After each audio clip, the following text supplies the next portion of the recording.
with its tendrils extending toward the California coastline, where Naval Air Station Alameda hummed with wartime urgency. The morning fog swept across the Pacific like a spectral cloak. Lieutenant Commander James Robert Sullivan was standing on the tarmac on October 15, 1944, adjusting his leather flight jacket against the frost of the early morning. Having performed 47 combat missions over the Pacific theater, he was regarded as an experienced pilot at the age of 28. The same tenacity that had won him 2 prestigious flying decorations and the admiration of every member of his squadron was evident in his steel-blue eyes. Every mission carried the weight of a nation's hopes as the war entered its 4th year. Under the hangar lights, Sullivan's Grumman F-6F Hellcat, Navy number 77492, shone. Despite the early hour, ground crews had spent the whole night getting the aircraft ready for what intelligence officers had described as a standard surveillance operation along the coast of Northern California. However, nothing was ever really routine during a war. A stern-faced intelligence officer with credentials that seemed to go well beyond the normal Navy chain of command led the unusually brief briefing. The mission specifications were simple but strangely detailed. Take a planned route inland toward the Russian River Valley after flying northwest along the shoreline toward Point Reyes. Keep your radio silent except for designated checkpoints. Take pictures of any strange activity on the ground and get back to base within 4 hours. The emphasis on total secrecy and the presence of 2 individuals in civilian suits who W. During the pre-flight conversation, his squadron commander, a seasoned veteran named Captain William Hartley, had been especially anxious, stressing over and over again how crucial it was to follow instructions exactly and stay on the designated flight route. Hartley's response was unusually acerbic when Sullivan asked for more information about possible dangers or the particulars of what he may come across. Observe directives, uphold radio discipline, and refrain from asking more questions. The engine of the Hellcat roared as well. Life with mechanical accuracy. More than 2,000 horsepower is produced by its 18-cylinder Pratt & Whitney radial power unit. With practiced efficiency, Sullivan carried out his routine pre-flight tests, checking control surfaces, confirming the functionality of communication equipment, and verifying instrument readings.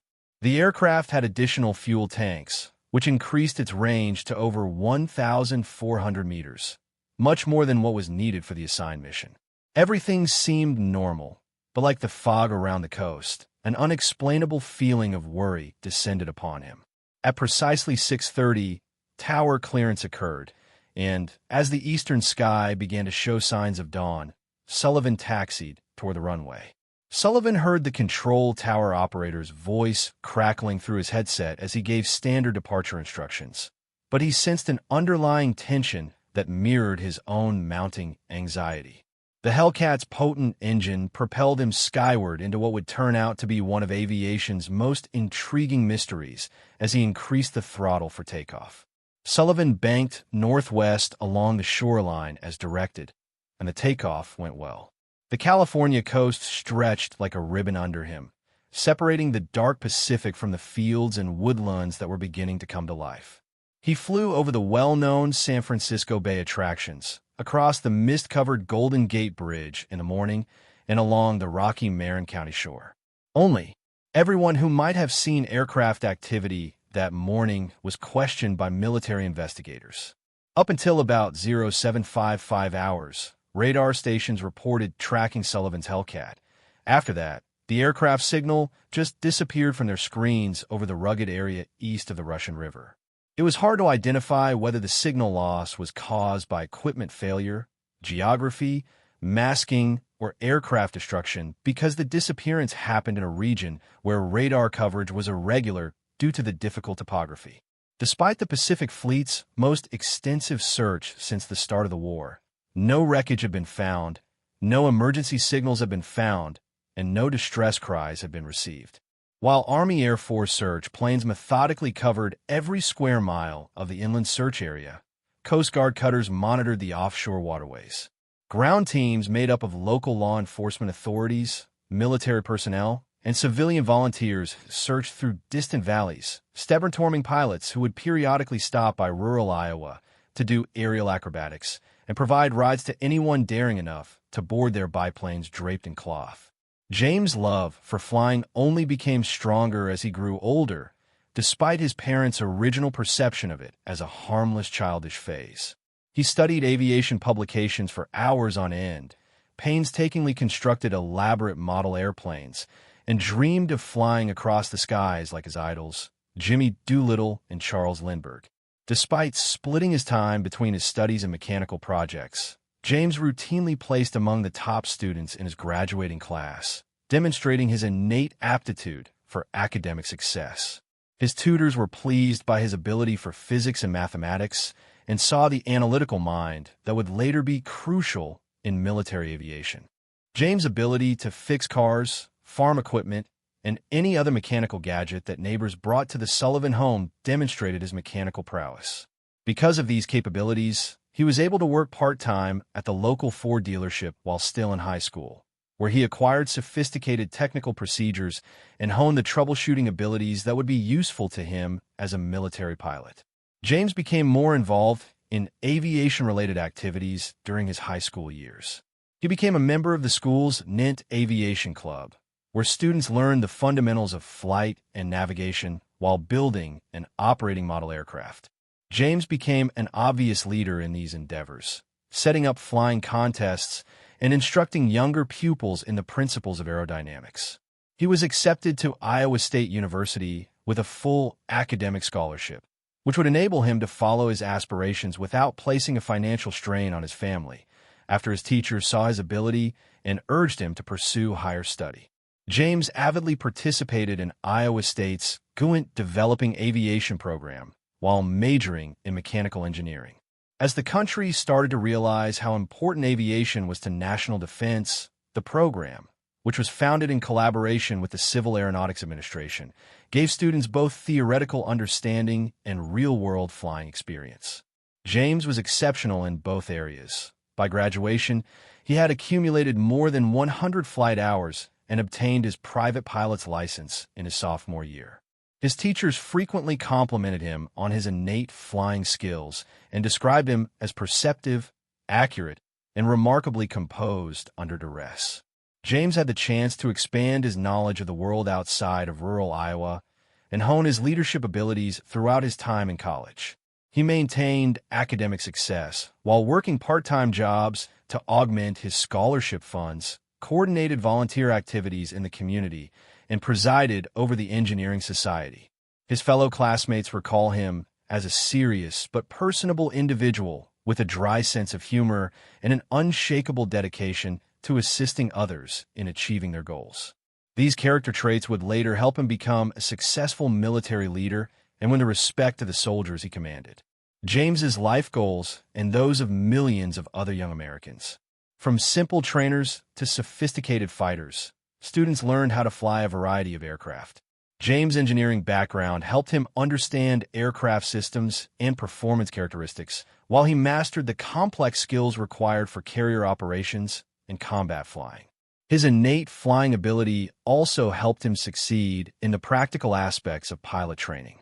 His ability to stay analytical and concentrated even under the most trying training conditions was recognized by his teachers. These traits would come in very handy in the life-or-death situations he would eventually encounter in war. Ian James Sullivan was assigned to Fighting Squadron 32, which was outfitted with the powerful Grumman F-6F Hellcat fighter that would serve as the foundation of Navy fighter operations in the Pacific area after completing flight training with honors. When American forces started their unstoppable drive on the Japanese home islands in June 1943, the squadron went to the Pacific, first operating from the carrier USS Yorktown before switching to land-based operations in the Marshall Islands. During Sullivan's initial combat flights, which comprised escorting bombing raids against Japanese-held atolls, he rapidly made a name for himself as a proficient and trustworthy pilot who could be relied upon to finish any given mission, no matter how risky. From the start, his battle record was impeccable, Sullivan earned his first Distinguished Flying Cross for his aggressive spirit and tactical prowess during the Battle of the Philippine Sea, where he shot down 3 Japanese aircraft in a single encounter. During the tumultuous aerial clashes that typified Pacific theater fighting, his squadron mates relied on his steady leadership and recognized his tactical acumen. Sullivan was able to maintain composure under pressure and had an innate grasp of aerial tactics, characteristics that let him advance quickly through the ranks and become a successful flight leader. It was not long before I was promoted to lieutenant. Acknowledgement of his extraordinary flying abilities, as well as his innate capacity to guide other pilots in battle scenarios, where snap judgments could mean the difference between life and de Alameda for what was supposed to be a period of training and rest. The position, which gave him a chance to stay in the United States while supporting pilot training programs and sharing his combat experience with recently trained aviators getting ready for their own deployments to the Pacific Theater, was seen as a reward for his outstanding service. He moved to California with Catherine, and they rented a modest apartment in Oakland. After being apart for months and dealing with the ongoing stress of war operations, they're finally able to enjoy something close to a regular married life. After months of combat stress and the ongoing risk of aerial combat, Sullivan seemed to fit right in with the mundane training and administrative responsibilities at Alama. With the serene confidence of someone who has shown himself under duress and earned the right to look forward to peacetime, he was described by fellow officers as calm and hopeful about the war's impending conclusion. He wrote to his family in Iowa on a regular basis, describing the nice temperature of California and expressing his hope that he would soon finish his military service and return home to begin the civilian life he had put off for military duty. 3 days prior to his disappearance, his parents received his last letter, in which he enthusiastically discussed civilian flying options and his ambitions to obtain a commercial pilot's license, which would enable him to continue in aviation while developing a family company. For the remainder of her life, Catherine would be plagued by recollections of their final night together, which grew in value over time. While the question of what happened to her husband remained unanswered, they discussed plans for a postponed honeymoon trip to San Fra Lama, where station staff had seen strange activity all week. Unfamiliar aircraft were seen on the flight line, according to ground crews. Civilian vehicles with government license plates in either restricted locations and an elevated security presence that seemed disproportionate to normal training exercises. The mood was tight, filled with the kind of covert urgency that usually precedes significant combat operations or highly classified missions that went beyond standard military operations. Sullivan was notified at 0400 hours to report for an urgent briefing on his morning assignment. Standard reconnaissance flights were usually briefed the night before to give pilots enough time to relax and prepare, so this timing was out of the ordinary. A petty officer who claimed to be operating on direct orders from Squadron Command sent the notification through unconventional methods, but he was unable to provide any further details regarding the nature or urgency of the operation. The first clue that this assignment would differ from the regular training flights that had taken up Sullivan's time since his return to stateside duty was the peculiar method. Sullivan had never seen a briefing room like this one at Alama.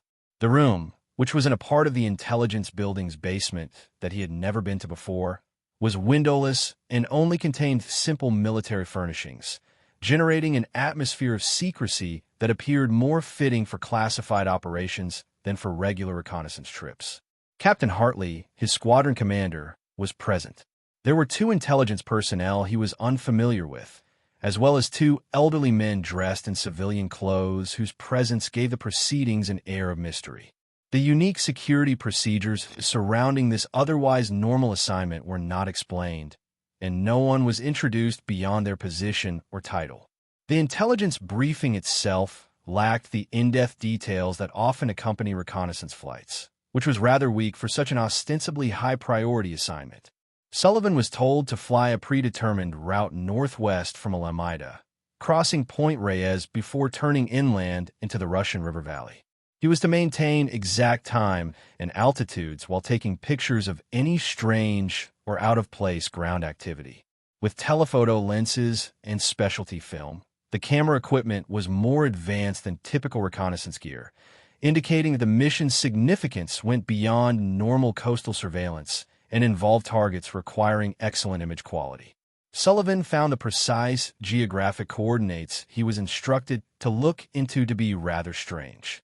His designated itinerary concentrated on a limited corridor inland from Point Reyes, traversing river basins and rugged terrain that seemed strategically irrelevant, rather than covering a wide coastal area, as would be expected for general reconnaissance. The locations pointed to a sparsely populated region with steep terrain and extensive woodland that had no apparent military value. Sullivan was abruptly told that operational specifics were classified beyond his clearance level and that his role was to obey orders without seeking needless explanations when he questioned the reasoning behind focusing on this specific area. Sullivan had a great deal of battle experience, but the radio communication technique was equally uncommon.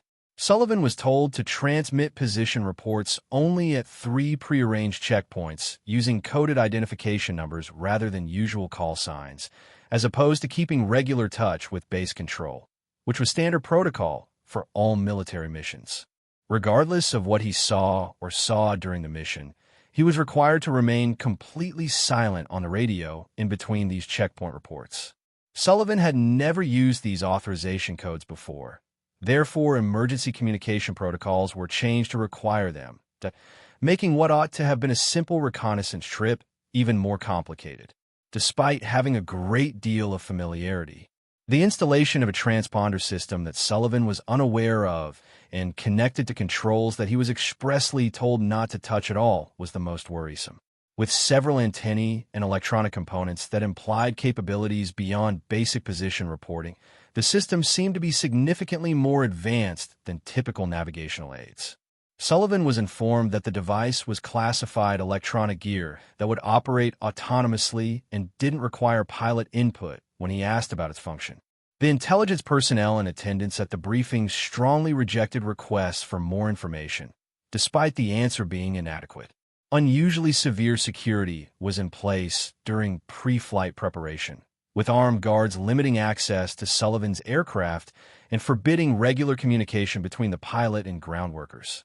After finishing their designated jobs, mechanics who serviced the Hellcat were led out of the location and had to sign further security agreements. Typically, missions involving highly classified technology or strategic targets, neither of which seemed pertinent to coastal reconnaissance duty, were assigned this LEV. Similar conditions were reported by meteorological stations across Northern California, and there were no unfavorable weather occurrences along the Sullivan Z-plan path. Sullivan's absence could not have been caused by weather-related aircraft loss due to the good weather. Sullivan's Hellcat took off from Alama's main runway at precisely 6:30 and turned northwest toward the designated operational area. As Sullivan followed the designated path along the California coastline, tower controllers monitored the aircraft's early progress using regular radar equipment, noting normal airspeed, altitude, and direction. Early in the flight, radio communication worked well, with good transmission quality and suitable reactions to commands from ground control. During the initial part of the assignment, everything seemed normal. Sullivan's flight path followed the Marin County coastline in the direction of Point Reyes, crossing over San Francisco Bay and the Golden Gate Bridge, familiar ground he had traversed on earlier training flights. There was no chance of confusion regarding geographical landmarks or navigational references because the route was well within the operational region typically used for training flights. This part of the flight should have been entirely normal due to Sullivan's familiarity with the region and the favorable weather. At around the time of Sullivan's passage, ground observers along the coast reported sighting a single military aircraft flying northwest, verifying that his operation went through the first phase without incident.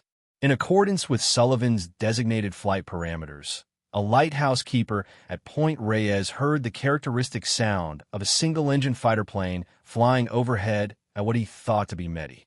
Base radio operators recorded his voice broadcast, which was then thoroughly examined by investigators looking for any signs of issues or strange circumstances. There were no indications of tension, mechanical issues, or worries about the mission parameters in the tape. In keeping with standard mission procedures, Sullivan's tone was composed and professional, demonstrating no awareness of any emerging issues. The part of Sullivan's flight that would result in his unexplained disappearance began as he turned inland toward the Russian River Valley. During this part of the operation, he moved away from the coastal regions where ground observers may see any strange activity and into the mountainous areas where radar coverage was irregular and topographical interference could impede radio transmission. Unusual incidents may happen without witnesses since the routes skirted rivers, valleys, and mountain slopes that were sparsely populated and rarely crossed by airplanes. Although ground observers in the Russian River Valley region reported hearing aircraft engines at the right time, visual confirmation was challenging due to the region's hilly topography and thick forest cover. The sound of a single-engine aircraft moving inland from the shore, following the river valley toward the hilly interior, was reported by a forest ranger stationed close to Jernaville. This observation's timing matched Sullivan's intended path, indicating that his mission proceeded as planned throughout the second part of his trip. The final verified transmission from Sullivan's aircraft would be the second checkpoint report, which was sent at 7:45. His position was noted in base radio logs as being over the specified geographical coordinates from the shore, keeping the allocated altitude and carrying out the task as instructed. There were no signs of technical issues or environmental interference that could interfere with communication or navigation systems, and the signal was clear and powerful. Sullivan didn't show any symptoms of discomfort or worry about his circumstances. Instead, his voice remained composed and professional. The main question surrounding the entire episode was what transpired in the 33 minutes that followed that last radio message. At around 8:18, Sullivan's aircraft lost radar contact when his transponder signal just disappeared from ground control monitors. Radar operators were initially unaware of the loss of radar contact because they believed the aircraft would reappear when it cleared the mountains and returned to regions with greater radar coverage. The loss of radar contact happened over mountainous terrain where signal interference was widespread. Aircraft could be momentarily cut off from ground control due to radar shadows and communication dead zones caused by the rugged terrain east of the Russian River Valley. Radar operators were accustomed to aircraft signals vanishing and reappearing as aircraft navigated the intricate terrain, and pilots operating in the region were used to short stretches of time without radio contact. As a result, there was no immediate worry for Sullivan's safety or mission status following the initial loss of touch with his aircraft. Base Control tried to establish radio contact using regular communication procedures when Sullivan failed to broadcast his third checkpoint report at 8:30. The initial calls were regular because radio issues, pilot attention, or small navigational challenges that resulted in timing inconsistencies occasionally caused missed checkpoint reports. However, control tower staff were concerned when these calls went unanswered despite the atmospheric conditions being clear and the equipment operating properly on the ground. They realized that something strange was happening. Emergency procedures designed for missing aircraft occurrences were activated after 15 minutes of fruitless radio contact efforts. The protocols required alerting search and rescue agencies about the possible aircraft disaster, while concurrently extending communication efforts to all available radio frequencies and emergency channels. Base commanders were informed of the situation, and in the event that further radio contact attempts failed to identify the aircraft, preliminary search plans were initiated to prepare for the rapid deployment of rescue assets. One of the most extensive aircraft search missions ever carried out by Pacific Fleet forces during World War II was the mammoth search effort that followed Sullivan's disappearance. Search aircraft from many locations began methodically searching the likely crash site within 2 hours of the lost radio contact. Coast Guard ships started to patrol the coastal waters where Sullivan may have perished if he had tried to return to base and crashed into the sea. Ground teams made out of military officers and local volunteers began exploring the rough terrain of Mendocino and Soma counties, concentrating on locations where steep terrain or dense forest canopy would conceal aircraft wreckage. For 14 days, search efforts were conducted nonstop, covering thousands of square miles of ocean, forest, and mountainous terrain that might hold clues to Sullivan's whereabouts. In order to find any explanation for Sullivan's disappearance, military investigators conducted interviews with hundreds of possible witnesses, checked weather records, and examined every piece of radar data. Even with the most sophisticated search methods and a thorough attempt in 1944, since neither the pilot nor his aircraft were ever found. A mystery that would last for 8 decades. The formal inquiry into the disappearance of Lieutenant Commander Sullivan was carried out under exceptional security precautions thus far, surpassed standard protocols for instances involving missing aircraft. Under the direction of a collaborative team, comprising civilian intelligence officers and Navy investigators with qualifications much above those of regular military personnel. Channels. The inquiry was classified at levels usually reserved for the most delicate secrets of the conflict. The investigation's personnel had to sign lengthy, non-disclosure agreements that forbade them from talking about any part of the investigation with unapproved parties, and all conclusions were sealed in secret records that would be unreachable for many years.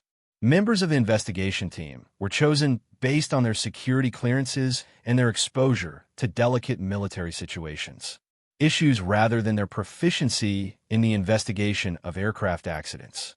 This unique personnel choice implied that the main issue of the probe was more concerned with safeguarding classified material than figuring out what really caused Sullivan to vanish. Conventional. Despite their superior qualifications for aircraft analysis, accident investigators were left out of the process. Occurrences suggesting that the situation had elements outside of typical aviation safety considerations. The investigators, interviewing everyone who interacted with Sullivan was the top priority, or being aware of his ultimate goal. However, the interrogation was more concerned with preserving confidentiality than obtaining concrete details regarding his disappearance's circumstances.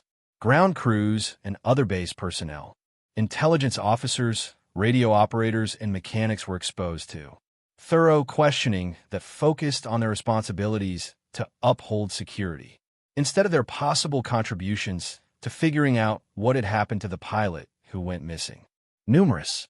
Subsequently, interviewees expressed that they felt more like potential security threats than useful people. Witnesses to a terrible mishap. Sullivan's squadron commander, Captain Hartley, was questioned in depth regarding the operational details and classification of the mission, but the investigation records imply that Hartley was not entirely aware of the civilian's identity or the mission's actual goal. Officers of intelligence who had planned it. In his testimony, he expressed displeasure with his exclusion from regular mission planning procedures and the peculiar command structure, suggesting that the agencies outside of the typical Navy chain of command were in charge of the operation. Hartley's answers demonstrated that the actual nature of Sullivan's task was concealed from even top military leaders. Radar on the ground. Stations that had monitored Sullivan's aircraft had to turn up all documentation and recording equipment to the inquiry team as soon as the search was canceled. Radar. Operators were asked detailed questions regarding their views and instructed to any private notes or documents pertaining to the incident should be destroyed. The radar information itself was classified and taken out of regular Navy archives, preventing later researchers from accessing it, or scholars trying to figure out how Sullivan vanished. This peculiar handling of regular operational data indicated that Sullivan's flight had entailed tasks that called for remarkable defense. The investigation team spent a lot of time looking into Sullivan's history, interpersonal connections, and possible reasons for his intentional disappearance, despite the total lack of evidence pointing to such possibilities. This avenue of investigation seems unsuitable for what ought to have been a simple accident investigation, implying that investigators believe Sullivan may have purposefully strayed from his assignment or somehow gotten engaged in actions that would need hiding from his own military authorities. These suspicions were totally at odds with Sullivan's stellar service record and the accounts of all those who knew him. Individually, Catherine Sullivan endured especially severe inquiring about her husband's political views, mental health, and any strange actions before to his abduction. Investigators appeared particularly eager to ascertain whether Sullivan had voiced any reservations about the war effort, discontent with serving in the military, or an odd interest in politics that could indicate betrayal or threats to security. These interviews with investigators were confrontational and offensive, according to Catherine's later description, suggesting that, in spite of his impressive fighting record and his evident commitment to his military responsibilities, Sullivan's family in Iowa was also the subject of the personal probe, with agents questioning his parents, brothers, and childhood pals regarding his personality, political beliefs, and any evidence that he could have been recruited or influenced by the adversary. These studies were carried out under the guise of standard security investigations, but the severity, the extent of the interrogation indicated that Sullivan's loyalties and intentions were seriously questioned. The implications left family members perplexed, and they were highly offended by allegations that their brother and son could have been anything but a committed member of the American military. Physical. The isolated region where Sullivan's aircraft had most likely crashed made it difficult to gather evidence, and the inquiry team's obvious lack of experience in analyzing aircraft accidents. Instead than identifying the location, search crews concentrated on salvaging wreckage that might include classified electronics. Cause of the collision by methodically analyzing impact evidence and debris patterns. This top priority resulted in inadequate research of possible crash sites and a cursory look at the few debris fragments found during the thorough search. The few metal fragments and extensive laboratory examination was performed on the fabric discovered during the hunt, but the findings were never incorporated into standard safety recommendations or shared with routine accident investigation procedures that could stop such events. Rather, all tangible proof was categorized and taken out of regular investigative processes, indicating that the debris may have shown details regarding mission parameters or classified equipment that needed to be protected. The peculiar handling of physical evidence hindered standard accident analysis techniques and added to the ongoing mystery about Sullivan's destiny. Interviews of witnesses showed a pattern of peculiar military activity in the region where Sullivan vanished. However, this data was not included in the official conclusions or utilized to formulate hypotheses regarding the possible fate of the missing aircraft.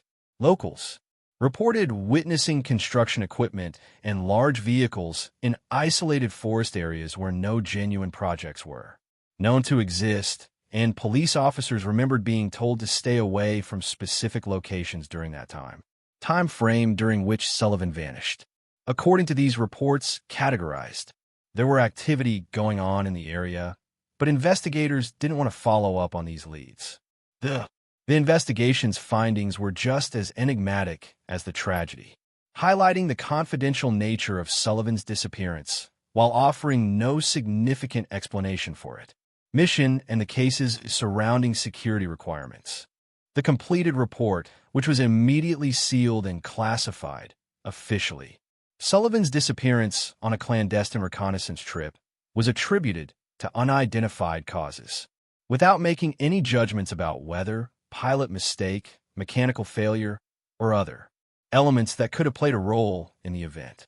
This conclusion fulfilled no one and provided no answers to the inquiries posed by the enigmatic situation. The recommendations in the report were solely concerned with enhancing security protocols, not with preventing similar incidents or resolving aviation safety concerns that may have been identified by appropriate accident. Inquiry. The prioritization of security over safety implied that the investigation's actual. Instead of using Sullivan's disappearance as a lesson to improve, the goal was to protect classified information. Safety of military aircraft. Due to this priority, the case was unable to contribute to the corpus of information that typically comes from inquiries into airplane accidents. Little information regarding the investigation's conclusions was given to squadron members and family members. resulting in enduring animosity and mistrust regarding the military's handling of the situation. Sullivan was deemed. 6 months after his disappearance, he was declared dead, but his family was never notified of the fact that his last mission was secret or the peculiar circumstances surrounding the inquiry. This seclusion left unanswered questions and hindered natural grieving processes that would plague survivors for the remainder of their lives and foster a persistent mistrust of government explanations for occurrences involving the military. The investigating team's last steps showed that safeguarding classified information was deemed more crucial than giving bereaved families closure or helping to knowledge about aviation safety. Every record was kept in secure archives with categorization levels that would keep people out for decades. While conducting research, members of the team were transferred to new bases and pledged to keep their participation in the instance. Those who had taken part in the search were either moved or released from active duty, removing possible sources of upcoming case information and making sure that over time, the incident's institutional memory would fade. The decades that followed Lieutenant Commander. Following Sullivan's disappearance, bureaucratic obstruction, government silence, and the slow erosion of memories as people who knew him aged and passed away. The Navy upheld strict categorization of all records pertaining to his last deployment, avoiding questions from relatives, journalists, and scholars with conventional answers regarding the need for national security and continuous operations are classified. The mystery was only heightened by this wall of concealment, sparked conjecture over what had actually transpired over the northern mountains during those missing minutes. California. Catherine Sullivan's attempt to find out what actually happened to her husband spent a large portion of her remaining years turning into an obsession that had an impact on her relationships that followed and her capacity to come to terms with the catastrophe. Despite getting married again in 1951 to a compassionate man who recognized her need to, hunting for solutions, and raising 3 kids who were aware of their stepfather's enigmatic antecedent from an early age, she never gave up looking for details on James's disappearance. Her letters to Navy representatives, meticulously kept in family documents, demonstrates a trend of courteous replies that offered no insightful information, while upholding the myth that disclosure of pertinent information was prohibited due to national security concerns. Specifics. In 1954, Catherine employed a private, Robert Chun, a former FBI agent with a focus on military instances, and had made relationships throughout the defense industry while working for the government. Chen's investigation turned up a number of intriguing findings that appeared to indicate strange military activity in the Mendocino region in October of 1944. A logging team that had been employed in heavy trucks and earth-moving machinery were observed in the mountains, isolated wilderness regions where there were no known legitimate development initiatives. While employees talked about military employees limiting access to specific locations without providing a reason. The most important thing Chun discovered was a half-burned manuscript in a garbage can behind a shuttered military installation close to Ukiah, California, that had been utilized for training and storage throughout the war years. The portion of the document seems to be included in an operations order that included Project Redwood and including geographic coordinates that were nearly identical to Sullivan's designated reconnaissance route. Additionally, the document included references to the assessment of experimental aircraft and German technological evaluation, indicating that Sullivan's job had entailed something much more intricate than ordinary reconnaissance activities. But when Chun tried to follow up on this lead by formal channels and reached out to former service members who could be aware of Project Redwood, he was contacted by federal agents who seized his documents and gave him stern cautions not to proceed with his inquiry. The agents claimed to be from an unidentified government authorities and stated that additional investigation into the issue would lead to severe legal repercussions for Chun and his client. There was an underlying menace, but unmistakable. Certain parts of World War II were still too delicate for civilians to handle, even 10 years after the end of the conflict.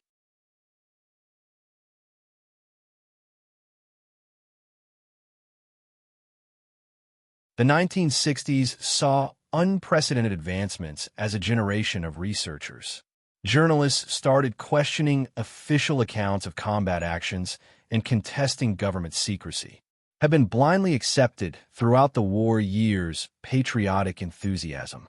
A number of well-known journalists looked into Sullivan's disappearance as part of more extensive investigations of secret military programs that may have entailed dubious practices or constituted a waste of public funds. But the same wall of official secrecy that had blocked previous inquiries continued to obstruct their attempts, with government representatives citing persistent worries about national security that prohibited the release of material from 1940s. Requests made by researchers and journalists under the Freedom of Information Act were frequently rejected on the basis of national security, with officials disputing that information regarding Sullivan's mission would be made public, revealing intelligence capabilities and operational techniques that are still applicable to modern military operations.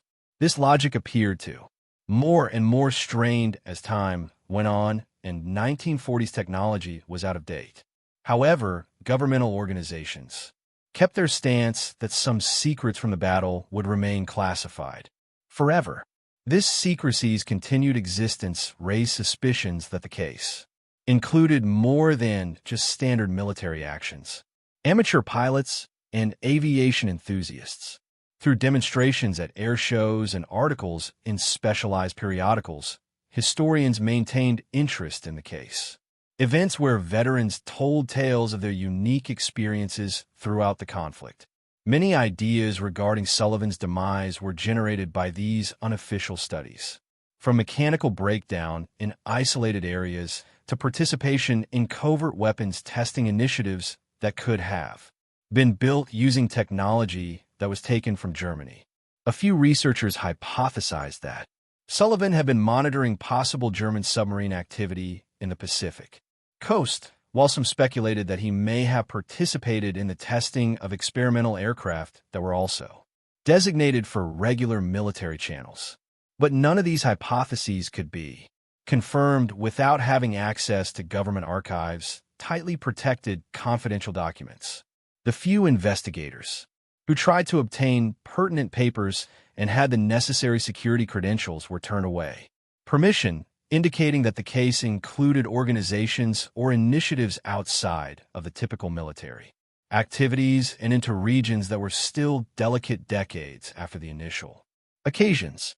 According to the ongoing classification, Sullivan's mission had discussed topics that were deemed permanently sensitive by government officials. The period of the Cold War brought further challenges to any inquiry into wartime riddles as government organizations became ever more secrecy about past missions that could disclose operational techniques or intelligence capabilities still being used against the Soviet Union. The Sullivan case was essentially forgotten. Under layers of bureaucratic protection and classification, serious study was nearly impossible, even for academics and historians who have the necessary security clearances. The case came to represent American intelligence's general tendency toward government secrecy. Operations in the struggle with communism. Family. The case continues to pique interest. Sullivan's nephews and nieces were raised with family tales about their strange uncle and, as they grew older, sometimes trying their own research. In 1978, Michael Sullivan, a nephew who became an attorney with expertise in government accountability matters, filed a extensive Freedom of Information Act complaint requesting the release of all records pertaining to his uncles. Vanishing. The court dispute was the most significant threat to the government's confidentiality regarding the case, but after 6 years of litigation, it finally failed. The lawsuit took a long time. Federal courts for years prior to being rejected on the basis of national security. Judges agreeing with the government's claims that disclosure would interfere with ongoing intelligence operations despite. More than 30 years had passed since the initial incident. The court's reasoning demonstrated the wider judicial distinction from claims made by the executive branch concerning national security that defined the era of the Cold War. However, it also implied that the Sullivan case included extremely delicate issues that went beyond standard military activities. The family's attempts to gain formal release of pertinent data in the 1980s and 1990s, interest in classified documents from other wartime operations that provide light on the riddles of World War II, started to be made public and declassified under new regulations created to encourage openness about the past. Scientists hoped that Sullivan's case may be covered by these disclosures, especially after the government started admitting to previously covert initiatives involving the development of experimental airplanes and captured German technology. But the records pertaining to Sullivan's abduction and Project Redwood remained obstinately classified, with officials arguing that publication would still do harm. Interests in national security. The few allusions to Project Redwood that were so extensively censored in previous declassified materials that they provided no helpful details regarding the goal, reach, or relationship of the program. Sullivan's disappearance. These sporadic allusions verified that Project Redwood had existed and had engaged in military operations that were classified, but they disclosed nothing about Sullivan's activities or the odd circumstances surrounding the conclusion of his mission. The ongoing redacting references to the initiative implied that it was still considerate of how governments operate now. The 1990s saw developments in internet communication and computer technology, enabled researchers to more efficiently exchange information and plan their studies across geographic limits. Participants in online forums devoted to aviation mysteries came from all throughout the world. Some who have family or access to international archives, documents that provided fresh insight into operations carried out throughout the battle in collaboration with governments abroad. But the Sullivan case persisted, frustratingly unclear, with no noteworthy new material appearing in spite of the efforts of committed researchers who contributed their knowledge and resources. International studies showed that a number of Allied countries had carried out comparable initiatives involving acquired German technology in the early years following the war, indicating that Project Redwood may have been a component of a larger global endeavor to get and profit from German scientific discoveries before they might be seized by the USSR.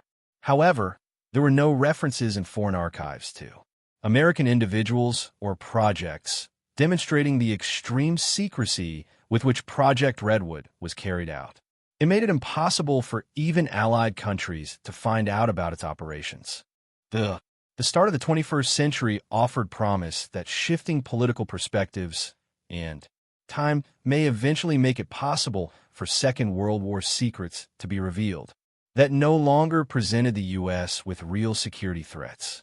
A number of previously restricted records were declassified as a result of high-profile lawsuits, including details about intelligence gathering, plans for experimental weapons, and collaboration with.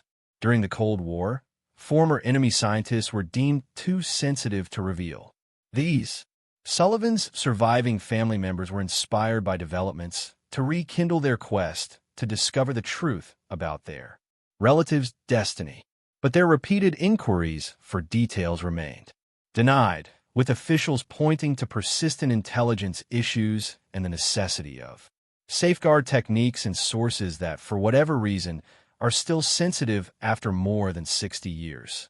The logic appeared more and more unlikely given that participants in wartime programs passed away from old age and the 1940s technology ended up in museums. However, governmental organizations upheld their belief that some elements of Project Redwood needed to be permanently protected. The tenacity of conspiracy theories regarding the possible nature of Sullivan's mission started to emerge as a result of this secrecy. Early in the new millennium, technological developments made it possible to analyze the scant evidence in more detail. accessible regarding Sullivan's disappearance. Digital improvement of witness statements and radar records. Disclosed details that had not been observed before. Although satellite pictures made it possible to researchers to investigate possible crash locations with hitherto unheard of accuracy. Civilian researchers now have access to ground-penetrating radar and metal detection technology, allowing methodical investigations of potential crash sites for Sullivan's aircraft that were not immediately visible from the air or the ground. Despite these benefits of technology and the commitment of scholars who devoted thousands of hours to exploring isolated northern regions, no sign of the missing Hellcat was found in California. The findings indicated that the aircraft had either crashed and been totally destroyed or had landed in a that had either not been examined or had been taken from the crash scene by unidentified individuals. Every potential generated more queries regarding Sullivan's disappearance's circumstances and the the case's government secrecy. Expert historians researching there were sporadic allusions to Sullivan's case in other classified documents during the Second World War. Documents, however, they were invariably extensively censored and had no information helpful regarding the circumstances surrounding his disappearance. These sporadic allusions verified that the case continued to be involved in government archives and that classification decisions were being examined and maintained on a regular basis by modern officials.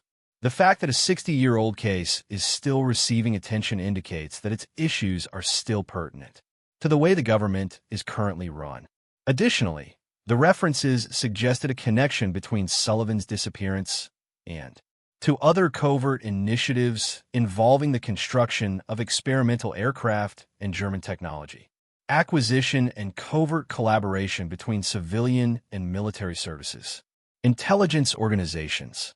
The pattern revealed an intricate network of classified actions that had been kept out of the public eye throughout the last years of World War II and continue to need to be protected from revelation. The extent of these initiatives seemed to be significantly more than anything that had been openly revealed regarding American research throughout the war and development initiatives.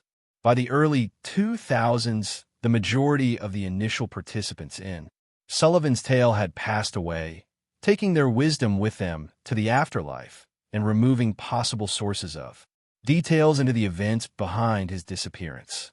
Sullivan, Catherine, died in 1998 without ever finding out what had happened to her first husband, passing away with unresolved queries that had plagued her for over 5 decades. According to reports, Captain Hartley took important secrets with him when he passed away in 1985, refusing to talk about classified material and taking wartime operations to his grave. Issues, even with his own relatives. The few remaining veterans who may have had pertinent information concerning Sullivan's last mission or Project Redwood, but were either unwilling or citing oaths of confidentiality that they believed to be binding. They were unable to discuss the matter for life or experiencing memory loss that rendered their memories untrustworthy.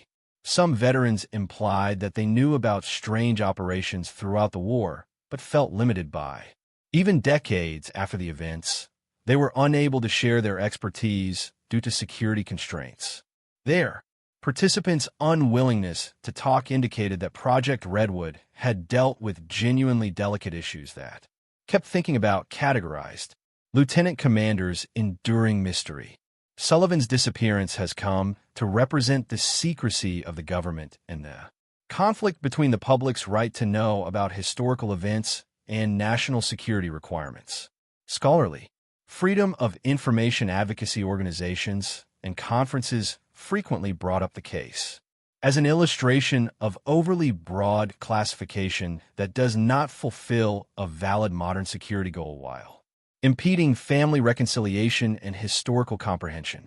But these demonstrations had no real impact on the government's resolve to keep Sullivan's identity a secret, doing over Northern California on his last flight. As the 70th, as Sullivan's missing anniversary drew near in 2014, family members made one last effort to secure the release of pertinent information via an extensive appeal that focused the case's humanitarian dimensions and the absence of a plausible security rationale for maintaining categorization following 7 decades. Their request, backed by many historical societies and veteran organizations, contended that no valid information concerning past events may continue to be protected due to security concerns. The majority of Americans were born.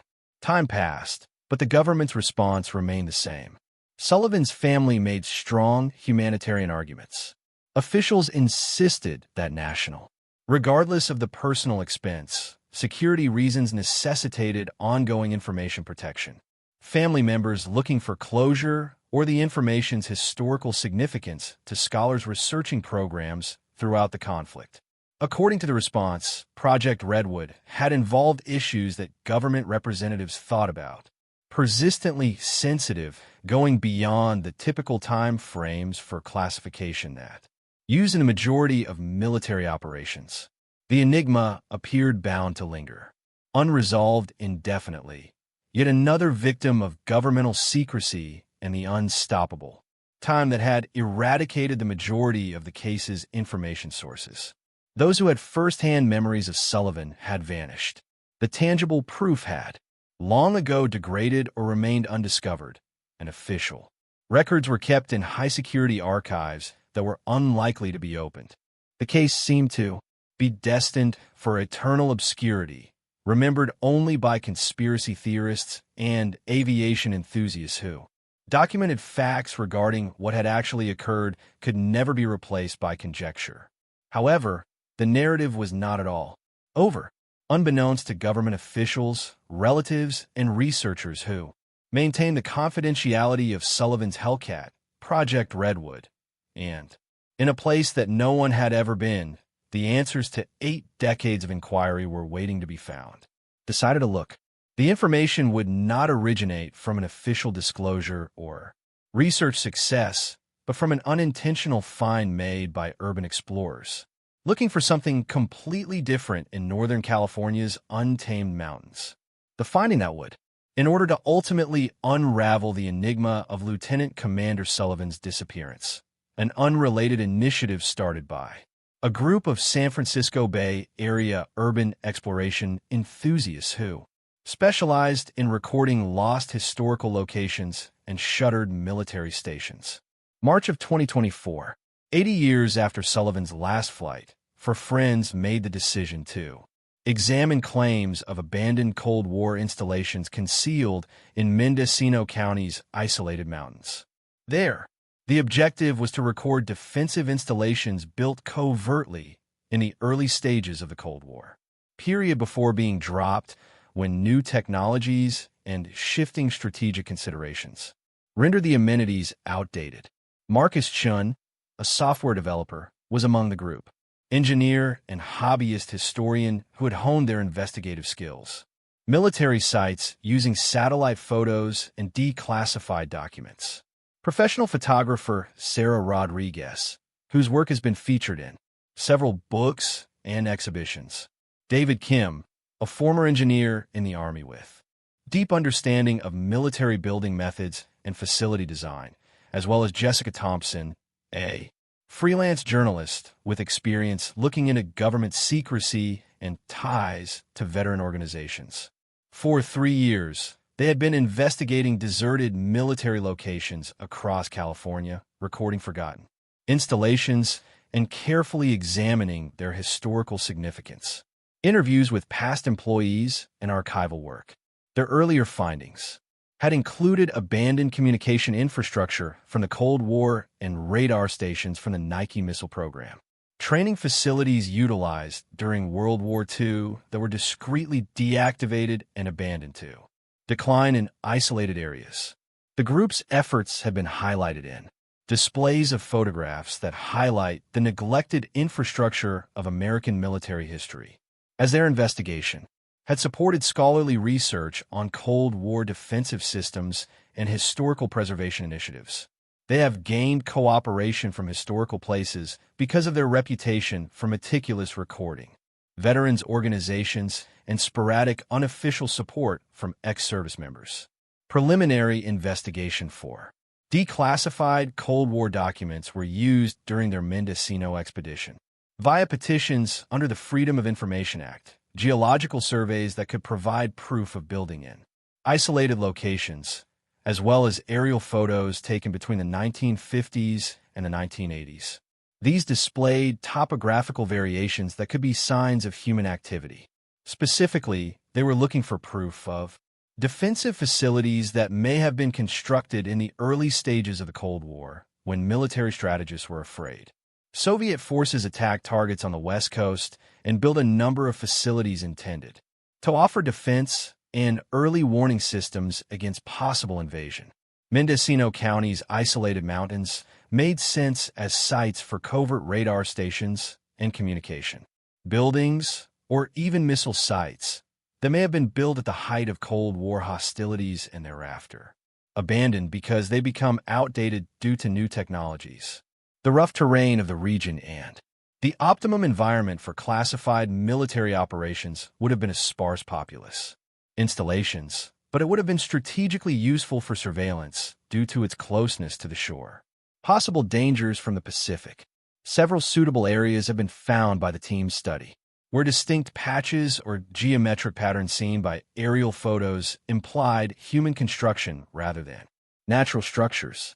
One particularly interesting location was in a small valley that is only reachable by logging and is around 30 meters inland from the coast. Roads that had been neglected for many years and were now hardly passable because of vegetation and landslides. What looked to be concrete constructions partially hidden by forest growth were visible on satellite photos, suggesting installations that had been neglected long enough for the region to start being reclaimed by vegetation. The remote, because of its position and the structure's seeming age, it was a prime target for the documentation efforts of the team.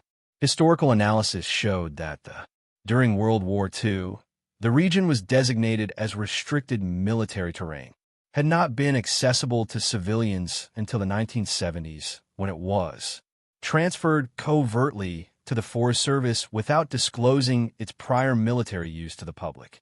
The long-term military rule implied that important activities had taken place there, although the military's covert transition to civilian administration suggested that it had sought to disassociate itself from anything that happened there.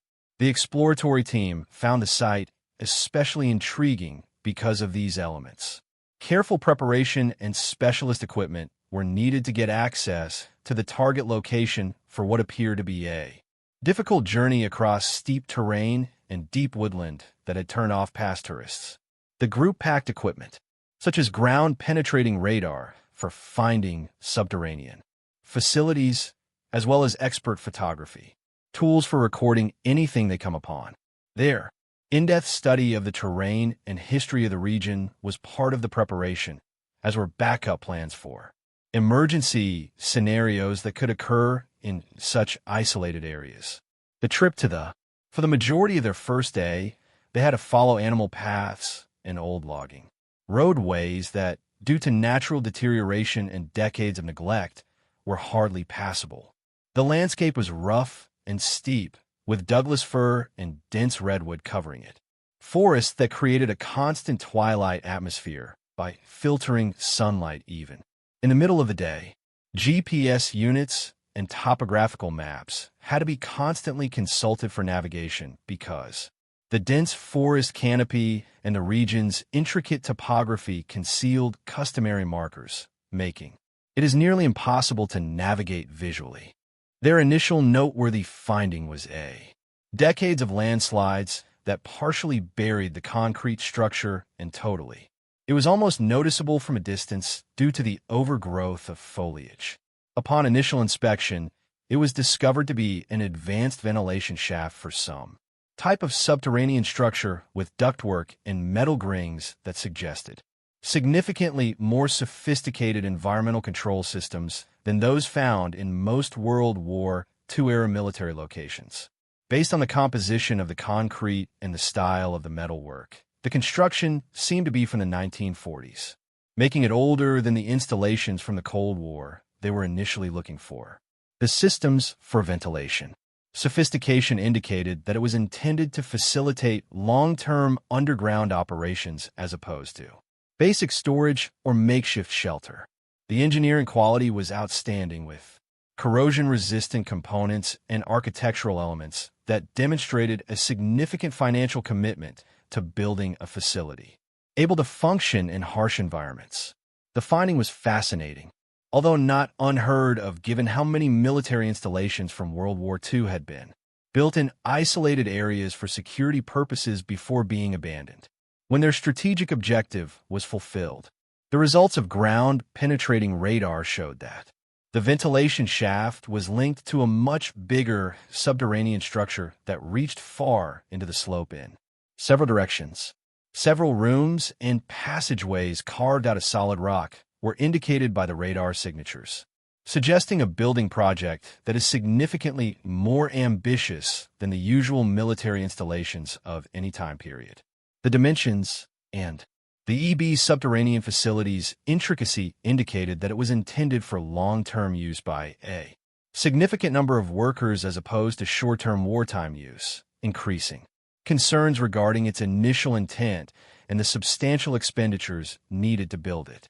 Additional characteristics that had been hidden by decades of vegetation were discovered upon closer examination of the surface area. Development and organic disguise. Excavation with caution revealed concrete blast doors made to resist extreme explosive forces, emergency exits that were still operational but had been meticulously hidden, as well as what looked like vehicle access ramps running underground at angles suitable for big trucks or specialist equipment to get inside the building.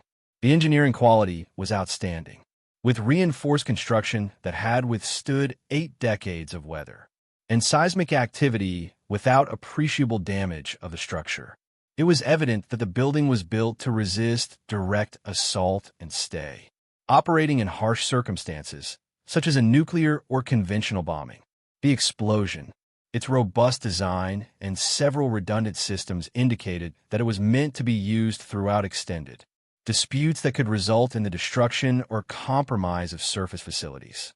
The degree of security and the advanced engineering showed that the building had been intended to contain something of exceptional worth or significance to the fighting effort. Well, a breakthrough finding occurred when David Kim discovered a partially hidden entryway that had been harmed by a falling tree, leaving a wide, sufficient to allow human access to a previously totally locked area. The entry led to a concrete tunnel with emergency lighting that plunged sharply into the mountainside. Fixtures and ventilation tubes that verified the building was intended for long-term subterranean operations by workers who may have to spend a lot of time below Earth. Equipped with strong flashlights and protective gear, the group started their descent into what would turn out to be one of the most important archaeological findings in the history of contemporary American warfare. The primary tunnel continued about 200 feet under the rock before emerging into a huge subterranean chamber that was precisely carved out of solid rock, indicating the application of sophisticated excavation methods. The room was essentially round, with a circumference of 150 feet, 30 feet high, with several hallways that branch off in various locations, similar to a wheel's spokes. Systems for emergency illumination, however, no longer.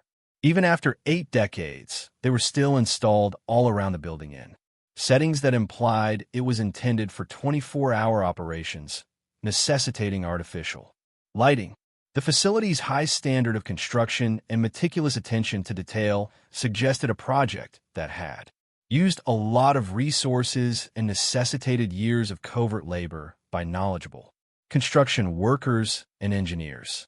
Every surface displayed signs of meticulous planning and implementation of ventilation networks, drainage systems, and electrical conduits that showed a deep comprehension of the difficulties associated with subterranean construction. The facility demonstrated a degree of engineering accomplishment that appeared to be substantially higher than what would have been justified by standard military needs. As the group investigated the different chambers and hallways that split off from the main space, they started to recognize the actual extent of the institution and the remarkable degree of self-sufficiency that had been constructed into its layout. They found sleeping areas built to hold dozens of employees in, comparatively comfortable, a fully functional medical facility with the ability to do surgeries and communications equipment, rooms with vast storage and advanced telephone and radio systems, places that were constructed to accommodate long-term habitation. Even if the establishment was being shut off from external supply routes, the establishment seemed to be fully independent in every way and capable of producing its own electricity. Systems, waste disposal systems, water supply, and purification apparatus, and locations for storing food that could have sustained long-term operations without outside help. The installation appeared to have been designed to run for months or possibly longer based on every aspect of the design. Years, if needed, significantly more than any known World War II military installations requirements. Time frame. The degree of readiness indicated that the building was intended to be used in times of crisis that may cut it off from regular military supply networks. The most astounding revelation occurred when they went into what was obviously the primary functioning section of the plant, a gigantic, easily big underground hangar, sufficient to accommodate several planes at once. The room had overhead advanced ventilation systems for controlling engine exhaust, crane systems for maintaining airplanes, and specialized illumination that would enable thorough maintenance of airplane systems. The size of the hangar, its equipment made it very evident that it had been created especially for airplane operations rather than just storage.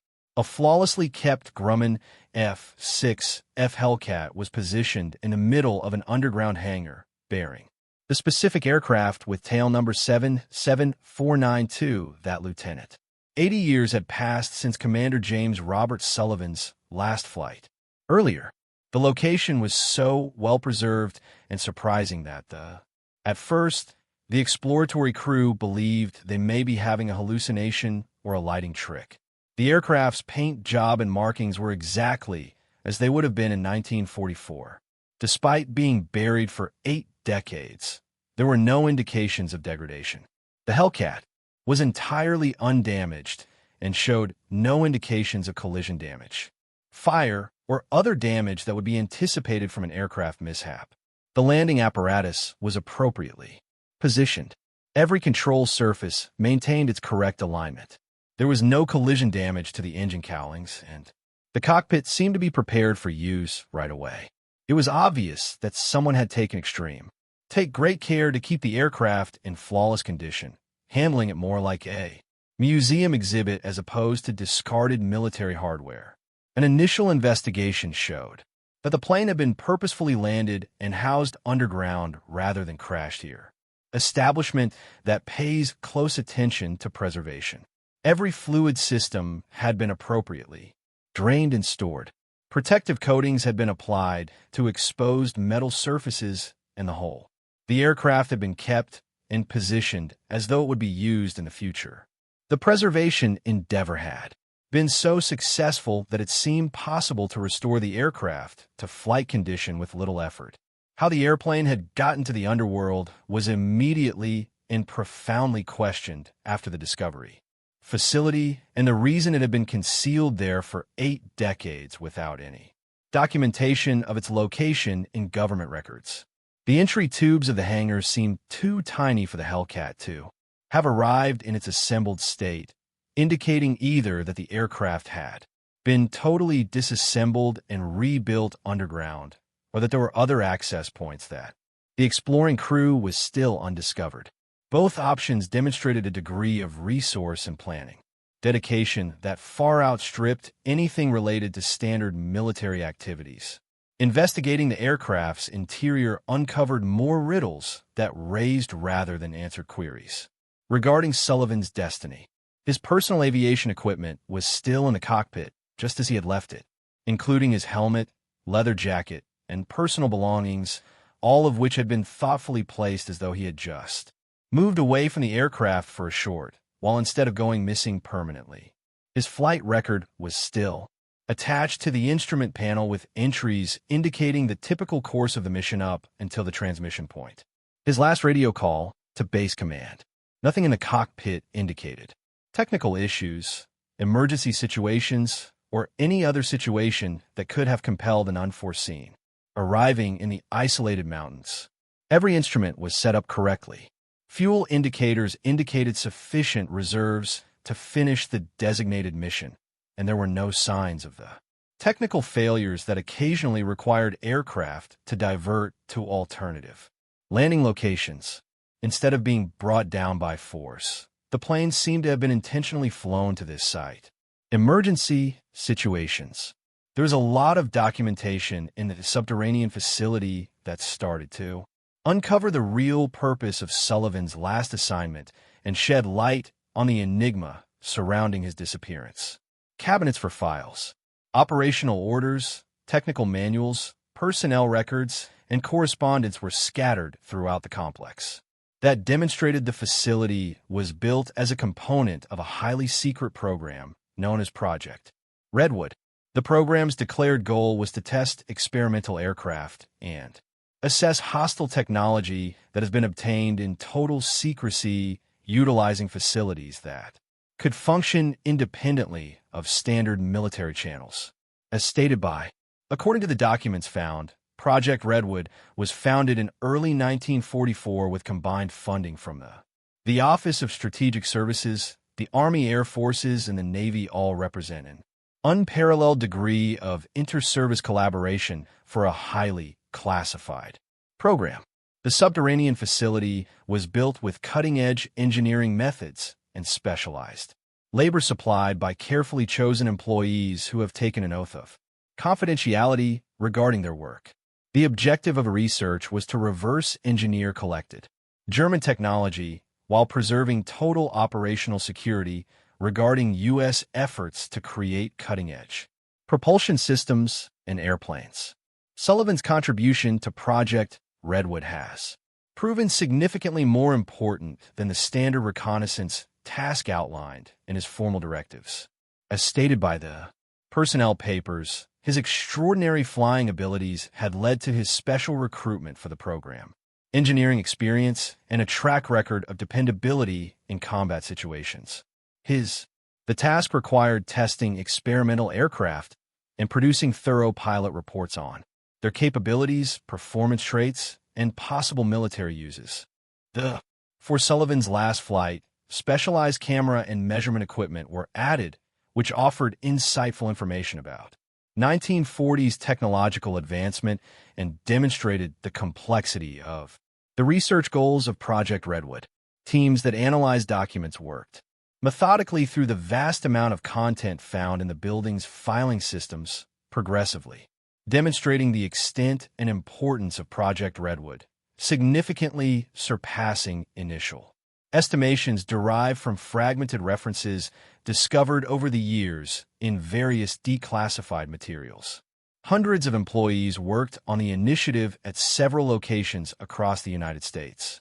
Included scientific endeavors that went much beyond straightforward reverse engineering of German technology that had been acquired, including innovative American inventions that developed German research to produce prototypes, aircraft, and propulsion systems that would take years for publicly recognized programs to match. The facility's personnel files contained comprehensive details about each project participant. Redwood, including their post-program assignments and eventual outcomes in civilian or ongoing military employment. Numerous participants had been moved to other top-secret initiatives that served as the basis for early NASA operations and the creation of sophisticated weapons programs, as well as research initiatives in the aerospace sector that persisted during and after the Cold War. A number of important individuals have gone on to have successful careers in government service and the aerospace industry, bringing with them expertise of Project Redwood throughout their careers, while upholding the confidentiality that had been required of them.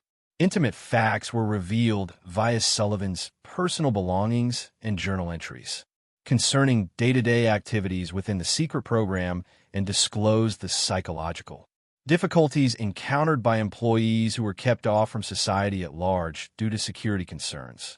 His writings demonstrated the ongoing strain of keeping work-related information completely confidential.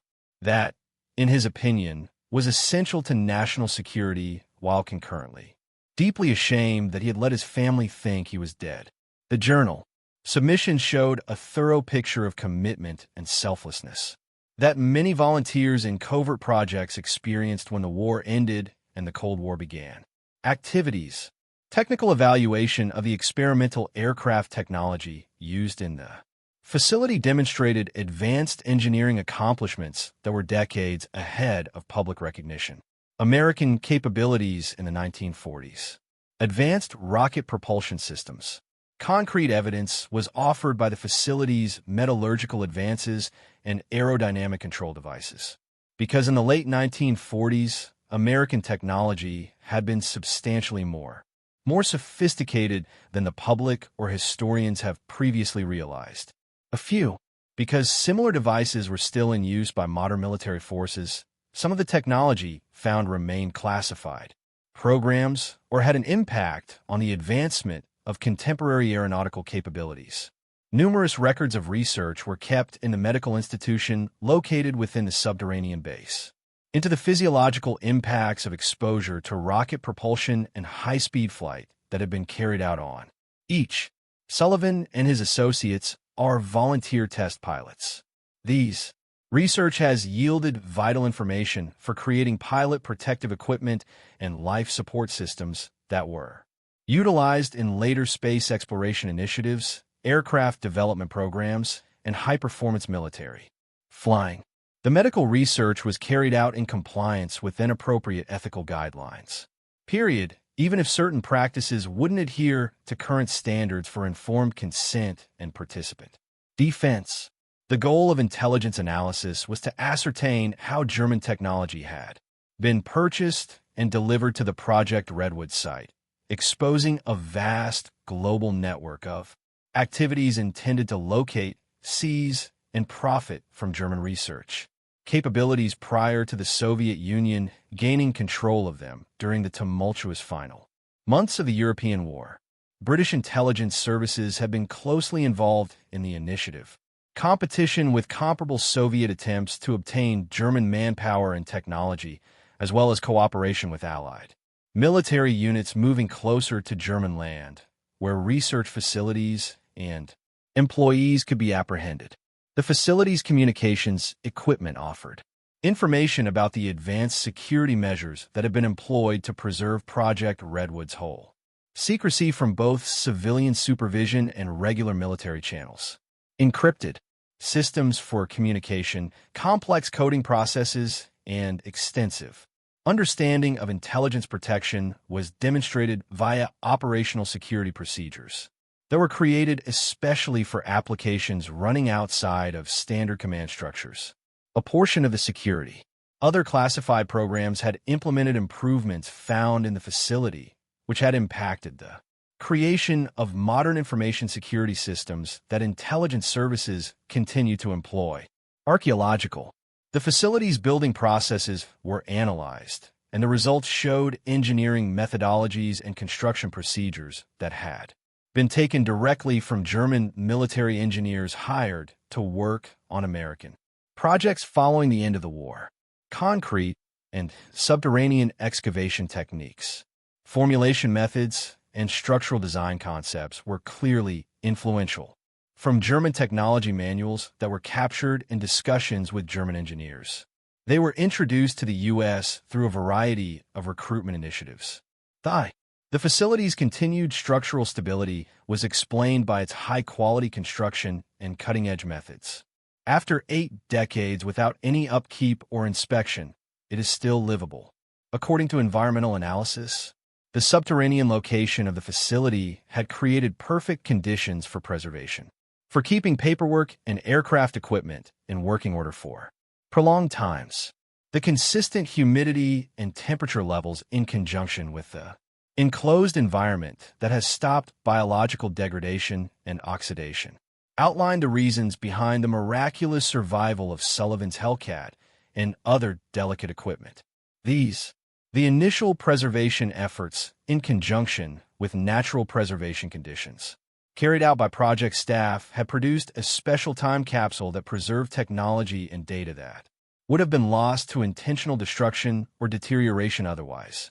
Teams that do legal analysis strive to ascertain the current classification status of the different materials present in the building and to set up suitable protocols for future public revelation of data that was no longer protected. Numerous papers remains classified in accordance with current security laws because of their relationship to continuing intelligence operations or their disclosure of techniques that government organizations continue to employ, whilst others had been automatically declassified due to time or technological advancements that rendered the data outdated. The legal teams sought to determine whether information might be securely made available to the public and scholars while guaranteeing the ongoing security of data that remained truly sensitive. Because some of the technology at the facility had been purchased, international coordination activities were necessary. Through collaboration with Allied intelligence services both during and immediately following World War II, representatives from the British, Canadian, and other Allied nations were consulted to ascertain their interests in the discovery and to guarantee that any disclosure to the public would not jeopardize maintaining intelligence ties or disclosing techniques still employed by Allied services for modern activities. International consultations showed that a number of Allied countries had carried out comparable initiatives using German technology that had been captured, recommending that Project Redwood was a component of a larger global initiative to obtain advancements in German science. Teams that developed media strategies were ready. Thorough strategies for handling the discovery's unavoidable public attention while safeguarding classified information that might jeopardize national security if disclosed. The combination of covert underground facilities, a World War II pilot who went missing, its cutting-edge technologies expected to draw significant media attention that would necessitate cautious handling to avoid sensitive information being disclosed without authorization while meeting justifiable public interest in this important historical finding. The media strategy struck a balance between security concerns and transparency in ways that would enable significant public exposure without jeopardizing continuing business activities. The complex was assessed by historical preservation experts for possible classification as a National Historic Site, while taking into account the intricate security ramifications of granting public access to locations with classified information and technology. The exhibit Underground served as a representation of an exceptional and priceless example of military architecture from World War II. They included relics from covert weapons development initiatives that had no comparable in historical sites or museums that are open to the public. But it was necessary to carefully balance the site's historical and educational goals in order to preserve it for future generations. Value and the ongoing security issues that hindered complete public exposure of its contents. The potential mental health was evaluated by the psychological examination team. Consequences for Sullivan's surviving relatives, who would at last discover their relative's fate. Over 8 decades of ambiguity and unresolved issues. The discovery pledged to bring Sullivan's actual death to a close while possibly generating fresh emotional trauma associated with the long-standing deception and the realization that he had actually lived for almost 2 years past his alleged death date. Counseling services as well as support services were set up for family members who might want expert help with processing this long-delayed news regarding the fate of their loved ones. Examining the experimental airplane scientifically. The facility's remnants and prototype technology yielded important information on early jets and rockets. Technology advancement that was previously only known through theoretical and inadequate documentation. Conjecture. The tangible relics made it possible for researchers to comprehend the real capabilities attained in the 1940s through classified programs and to contrast them with current technological development initiatives in other nations, such as both allies and possible enemies. A thorough classification evaluation was necessary for several findings. Prior to being disseminated to scholars or included in historical aeronautical research. Growth. It took over 2 years to complete the thorough examination process. Comprehensive, requiring a great deal of cooperation and involving dozens of experts from several organizations. Between civilian organizations and government entities that had never collaborated on a project this complicated.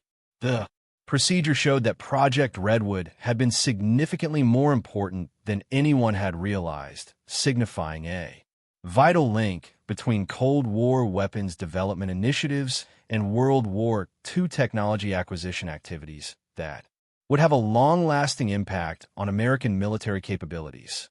The scientific rivalry that defined the conflict with the Soviet Union during the Cold War. The last. Lieutenant Commander James Robert Sullivan's death, while serving, was verified by an analysis report.